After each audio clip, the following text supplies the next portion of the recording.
हाय, hello, नमस्कार. कशा आहात तुम्ही सगळे? सगळे तुम्ही मस्त असणार, सुट्टी एन्जॉय करत असणार तुम्ही सगळेजण. आम्ही पण मस्त. तर आम्ही पण सुट्टी एन्जॉय करायचं ठरवलेलं आहे. तर तसं तर आम्ही अजून सुट्टीला गेलेलो नाही. तर आता जाऊ आम्ही 2 दिवसातच. तर आम्ही आमच्याच गावाजवळ थोडंसं म्हणजे थोड्याशा अंतरावर 1 तासाच्या अंतरावर आम्ही फिरून आलेलो आहेत. सुट्टी एन्जॉय केलेली आहे. तशी तर रोहिणी मॅडम आणि माझी बहीण आणि मी आम्ही तिघीजणी गेलो होतो.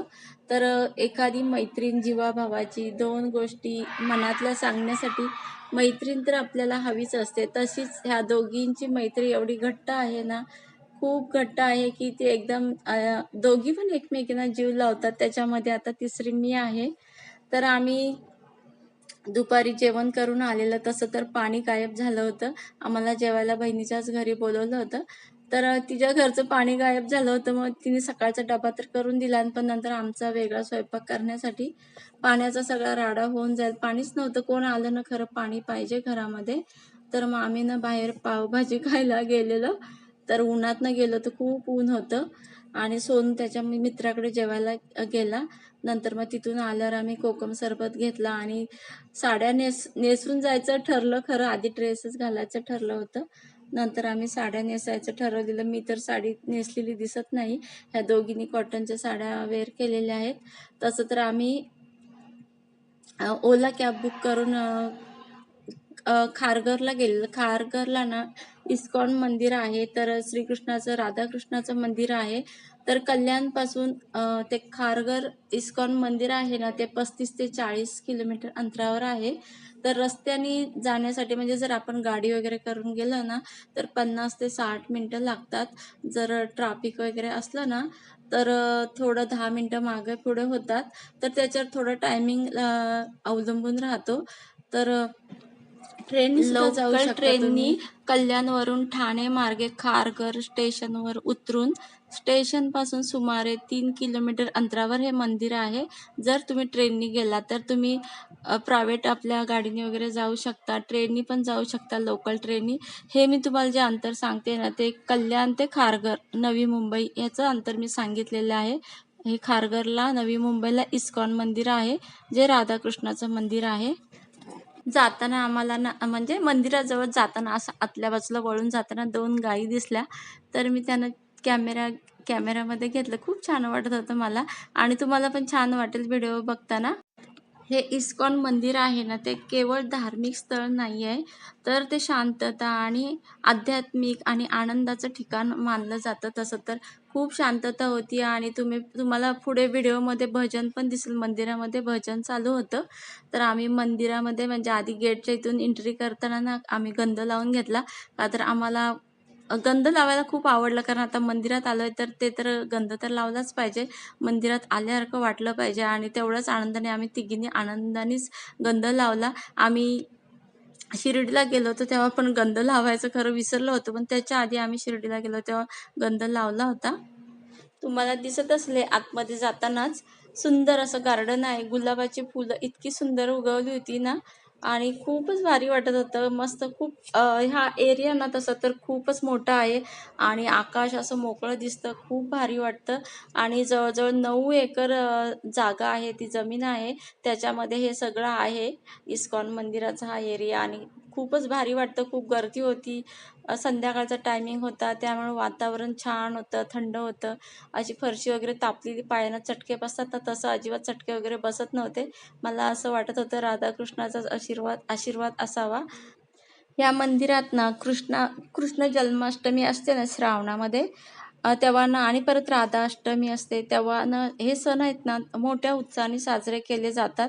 आणि तिथं ना थोडे असे इतके आनंदाने भजन गात होते ना आणि हरे कृष्णा हरे रामा असे म्हणजे माझा एवढा आवाज काय चांगला नाही, तुम्ही असं समजू नका की अरे हिचा आवाज नाही चांगला आणि ही काय असं दाखवते बोलून, असं तुम्ही समजू नका. पण तुम्ही जेव्हा प्रत्यक्ष त्या मंदिराला भेट द्याल ना, तेव्हा तिथं भजन चालू असेलच, तेव्हा तुम्ही ऐकाल ना, तेव्हा तुम्हाला जेवढा आनंद वाटेल, आता जेवढा आम्हाला आनंद वाटला ना, तेवढंच नक्की तुम्हाला पण वाटेल.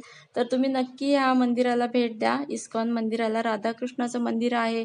त्याच्यामध्ये बाकीचे पण विष्णूचे छोटे छोटे बाजूने जे मंदिर आहेत ना, जे विष्णूचे अवतार आहेत ना, जसं की विठ्ठल, परत दुसरे आहेत असं बालाजी वगैरे छोटे छोटे मंदिर आहेत. तुम्ही जा आणि नक्की बघा आणि मला नक्की कमेंट्समध्ये सांगा की आम्ही पण जाऊन आलो.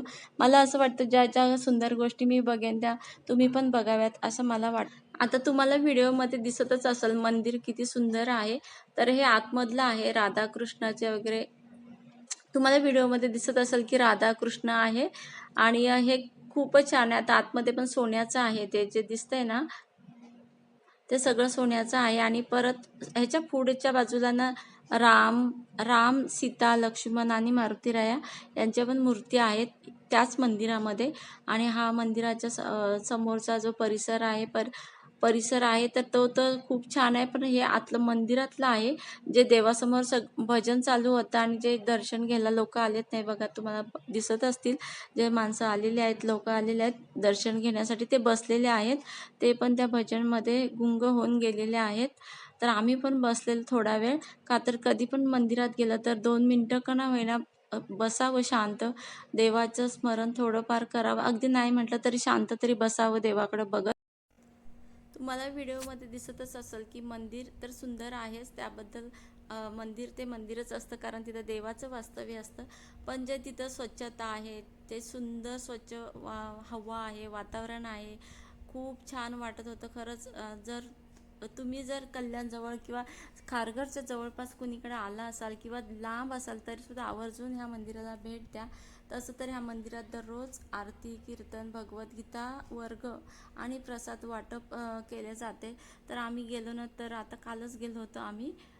तर एकादशी होती, म्हणून एकादशी होती ना त्यामुळं आपण काय खातो एकादशीला, हां भगरचा उपमा होता.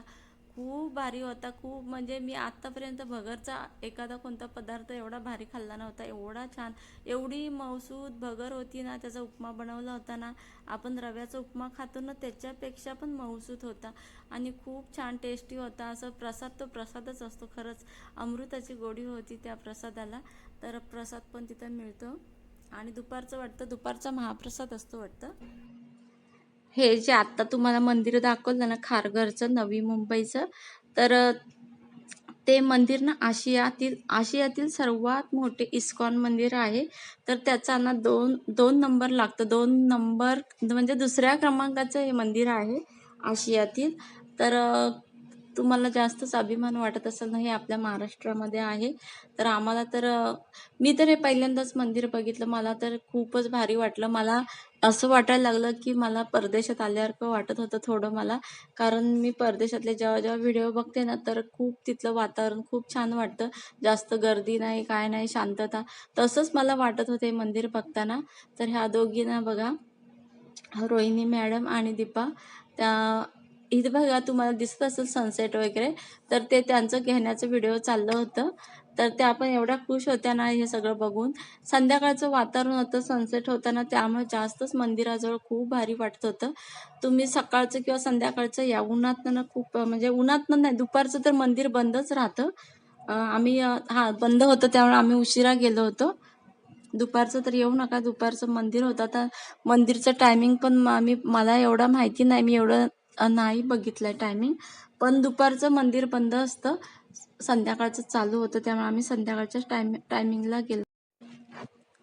प्रमुख मंदिर वृंदावन मंदिर आणि श्रीकृष्ण बलराम मंदिर आहे. आणि मुंबईला जुहू आणि खारघर जे आता तुम्हाला मी दाखवते ते, आणि पुण्याला कोंढवा आणि उज्जैनला अशा ठिकाणी मंदिरं आहेत इस्कॉन मंदिर. आणि त्यांचा म्हणजे मुख्य उद्देश श्रीकृष्ण भक्ती, गीता, ज्ञान, शाकाहारी जीवनशैलीचा प्रसार करणे असाच उद्देश आहे आणि शांततेचा. आमचं तर आता दर्शन करून झालेलं आहे. तर आम्ही थोडं इकडं तिकडं जरा फिरलेलं, जरा मजा घेतली. तिथल्या वातावरणाची तर खूपच भारी वाटत होतं त्यामुळं. तर ह्यांच्या साड्या प्लेन कलरच्या आहेत, तर त्यामुळे जास्त छान वाटतात. तर व्हिडिओ एकदम भारी होणार आहे. व्हिडिओ अजिबात स्क्रिप्ट करू नका, संपूर्ण बघा आणि तुम्हाला बोर वगैरे अजिबात होणार नाही व्हिडिओ पाहताना. त्यामुळे व्हिडिओ संपूर्ण बघा आणि जर आवडला तर नक्की कमेंट्स करा. जर चॅनलवर नवीन असाल तर सबस्क्राईब करायला विसरू नका आणि एक लाईक करा आणि त्याच्यासोबत एक कमेंट्स पण करा. व्हिडिओ जर आवडला तर कमेंट्स करा आणि लाईक करा आणि सबस्क्राईब मात्र नक्की करा, की नवीन आणखीन छान छान व्हिडिओ बघण्यासाठी सबस्क्राईब करून ठेवा. तर आता नंतर आम्ही हे सगळं मंदिरात दर्शन घेतल्यानंतर तिथे ना थोडं खरेदी करण्यासाठी त्यांचा शॉपिंग मॉल पण होता. तर तिथं खूप छान असे काठाचे, लहान मुलींना काठाच्या साड्या आपण वगैरे घालतो ना तसे, आणि त्यांचे फ्रॉक वगैरे असतात ना तसे छान छान विकायला होतं. परत धूपबत्ती असं बाकीचं काय काय देवाचं सामान म्हणजे पूजेचं सामान होतं विकायला. तर खूप छान होतं आणि जरा युनिक वाटलं मला ते सगळं बघून. आणि घर सजवण्याच्या गोष्टी पण बऱ्याच होत्या तिथं, छान होत्या आणि खरंच छान होत्या. पैसे तर थोड्या महाग होत्या पण छान होत्या, जरा युनिक होत्या. इतर दुकानांमध्ये मी बघितल्या त्याच्यापेक्षा जरा वेगळं काहीतरी नवीन होतं, मस्त होतं. आणि देवाच्या पूजेच्या वस्तू तर खूपच, धूपबत्ती असतात ना त्या कलरफुल होत्या. त्यामुळे मी आजपर्यंत फक्त एकच ब्राऊन कलरची धूपबत्ती बघितलेली आहे. तर कलरवाल्या होत्या त्यामुळे पण मला जरा युनिक वाटलं, मस्त वाटलं बघायला. तर हे बघा, ह्या आम्ही एंट्री केलेली आहे त्यांच्या त्या शॉपिंग मॉलमध्ये. तर आधी त्याच्या आधी ना तिथे बाजूला भजन गात होते ना, एवढे मग्न होऊन भजन गात होते ना, खूपच मला असं वाटतं की किती लोक देवासाठी एकदम मग्न होतात. खरं तर देव आपल्याला जर बघायचा असेल तर माणसामध्ये, लहान मुलामध्ये, अन्नामध्ये, पाण्यामध्ये, अग्नीमध्ये, हवेमध्ये, आकाशामध्ये, जमिनीमध्ये देव आपल्याला दिसतो. देव कुठे वेगळा शोधायची काहीच गरज नाही. आपल्या घरातल्या माणसांमध्ये म्हणजे सगळ्यामध्येच देव आहे. तर आम्ही प्रसाद खात बसलेला आहे, तर आनंदाने प्रसादाचा हे घेतलेला आहे, म्हणजे प्रसाद खाल्लेला आहे, एकदम मनापासून खाल्ले.